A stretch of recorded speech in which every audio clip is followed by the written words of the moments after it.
All right, that is our official countdown from Nicole. It's her last day. We're going to miss her. And Mel, are you ready for our special guest? Oh, wait, by the way, we are presented by the accident attorneys at sweetjames.com. If you've been hurt in an accident or by an attorney, call 1-800-9-MILLION. Joining us right now, a favorite comedian of mine and many people, the great Harland Williams. How are you, buddy? Good to see you, buddy. Buddy, are you going diving later today? Because looks like you have a diver's watch on. I have a diver's watch, and these are underwater shades. You going snorkeling out at Catalina later? I want to go. Let's go, man. Come on. Yeah, absolutely. We're going snorkeling. It's good to see you. Great to see you, buddy. Love it. How do you like my new studio? I love it. I was saying I love the coloring, the neon green on the black. It's like, I don't know. I just want to be there and eat a cheeseburger beside you. Well, we can arrange that. Yeah. And when you're in neon green, when your name is in neon green, you have really made it, don't you think? Yeah, I was saying I think it looks more like Fruit of the Loom, Granny Smith apple, but it's beautiful. Well, that's our new sponsor then. I can see that. Yeah. I want to congratulate you on your new movie. Thank you. Yeah. You are obviously a great entertainer, but you also have become a director and producer. And how do you like doing that? Well, it's a little nerve-wracking because the movie's not out yet, so we're just sort of finishing up the final post. We're doing the sound. It's the last step, doing all the sound, and it's a little scary because you worked for 2 years on this big project in a bubble. No one really sees it, and then you throw it out there to the world, and we're doing our first public screening on May 9th up in Toronto, Ontario. We're having a big red carpet screening, so that'll be the test, and I'm a little nervous, but I'm excited. Well, you should be. You were telling me so much about it, and it sounds like it's going to be really good. How'd you find your lead actress? I thought that was interesting. Oh yeah, so the movie's called Wingman, and it's about a demented wingman that helps people get hooked up. And we did an audition process, and my female lead, Kayla Wallace, I looked at about probably 30, 40 different audition tapes, and she just popped out, and she's totally unknown to me.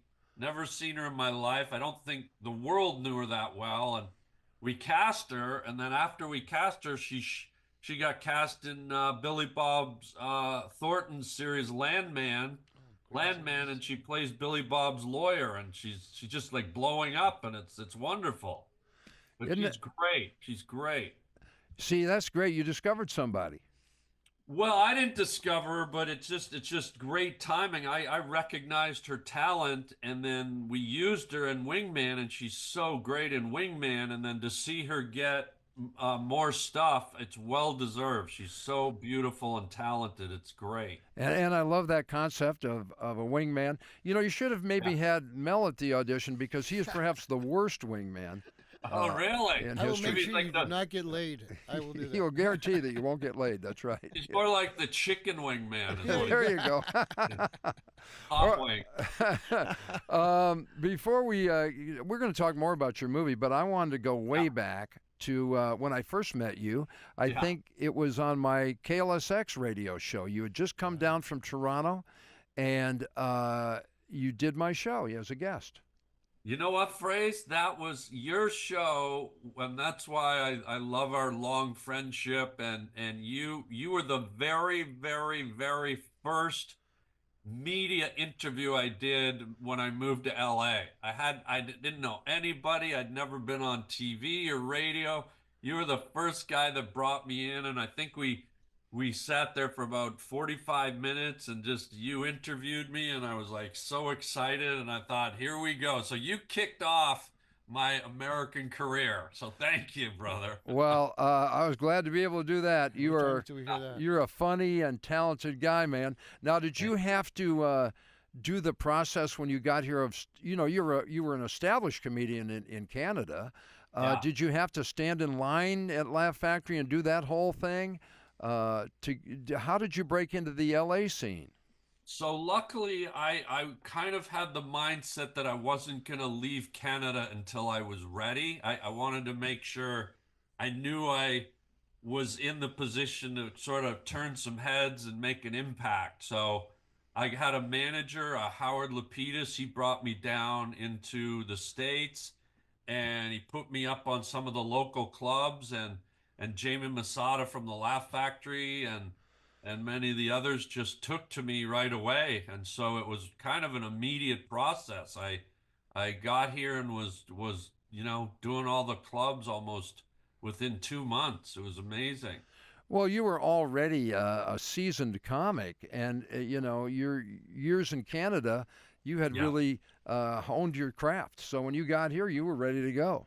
Yeah, I didn't want to come down and just be like, oh, I hope I get a spot, or I hope people know. Like, I think I did about 6, 7 years in Canada, just like making sure that I was at the top of my game, and I was really kicking ass in Canada. And I thought, okay, now I'm gonna go down. I'm ready, and hopefully I get noticed. And so it was a good game plan, to be honest. Yeah. Well, it certainly worked out. Yeah. Directing is not easy. And you've done a couple of projects before this, because I was in one project before the Wingman project with you. And did you just kind of learn on the fly, or how did you learn to direct? Yeah, I just, I have sort of a storyboard mind where I can kind of visualize the scenes and the film in my head. And so I just kind of did it by doing a lot of experimental stuff. And way back, probably over 15 years ago, I directed this independent movie that took me 6 years to do.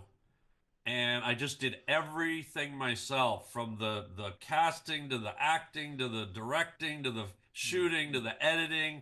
I mean, I did it all, and you were in it. You played an amazing role in it. Thank you again for that. Ooh. I was the general.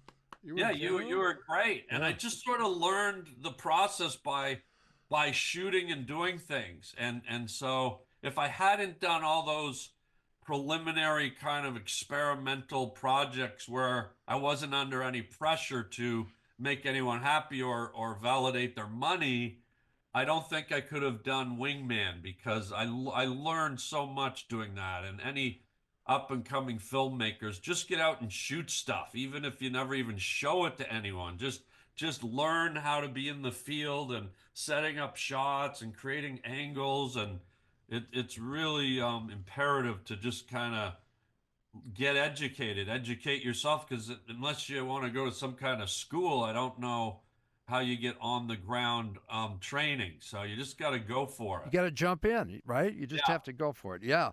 Now, did any of your discipline from stand-up comedy or any of the stuff that you use in stand-up comedy come in handy with the directing? I think what it does, Fraze, is when you do stand-up comedy, as you know, because we work together like every other weekend almost, it's you have to know how to be in control. And when you do stand-up, you walk up on that stage, and as loosey-goosey as we look, our mental energy is really like, we've got to be in control of that space in terms of what we're saying, in terms of what we're sending to the crowd. There's a lot of unspoken energy, as you know.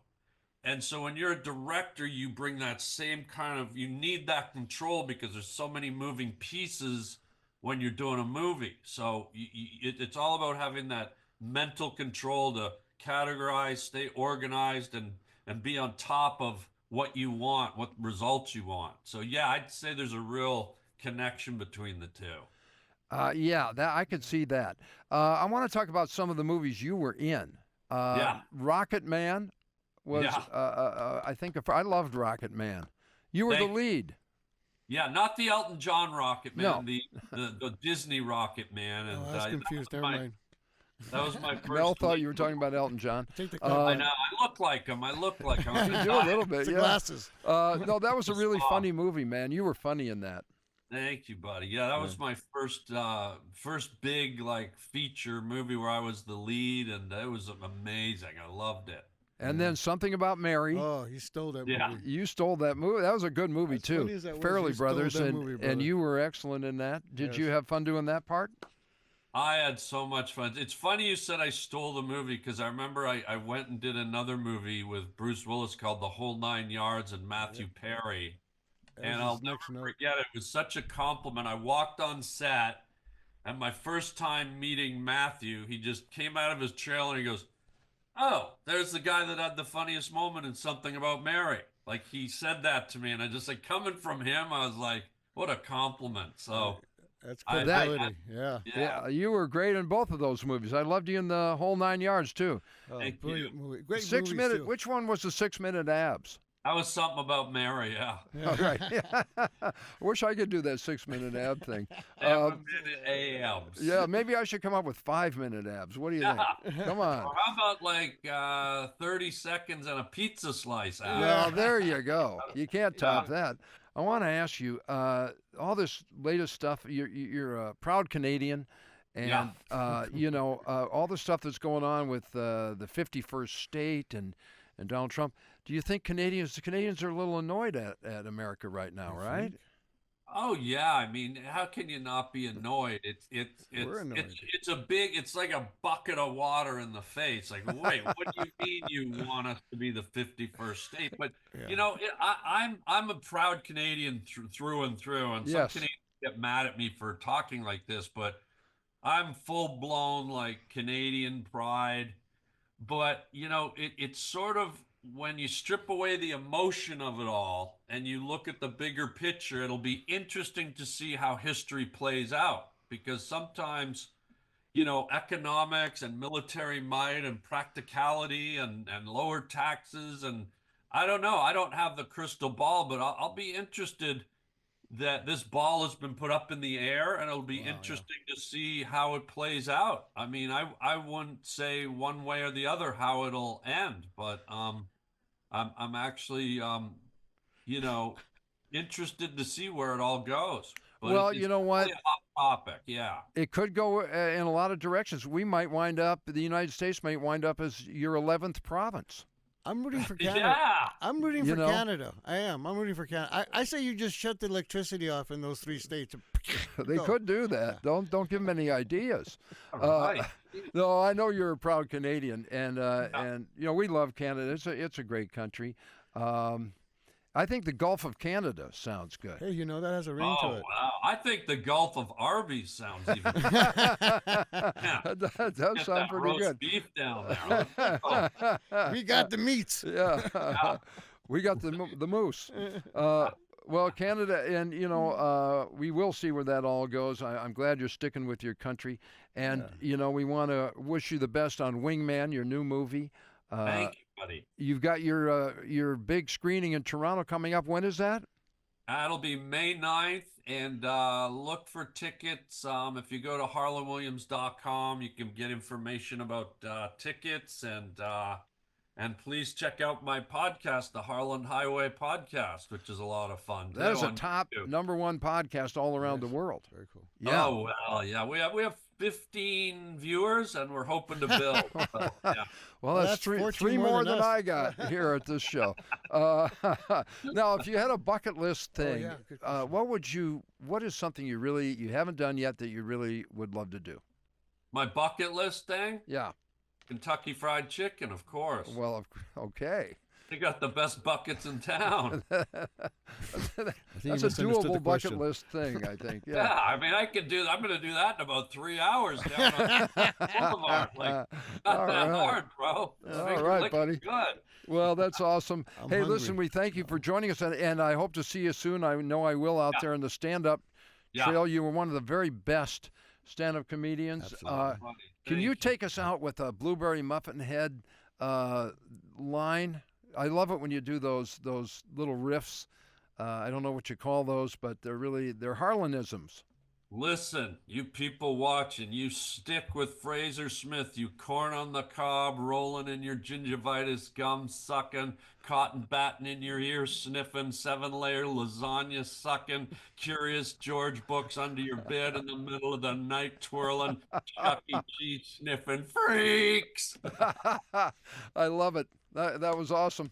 Hey, man, you are one of the best comics out there, and you're a great guy. Good luck with your movie Wingman, Thank you, buddy. Yeah. and your podcast. And thank you for joining us today.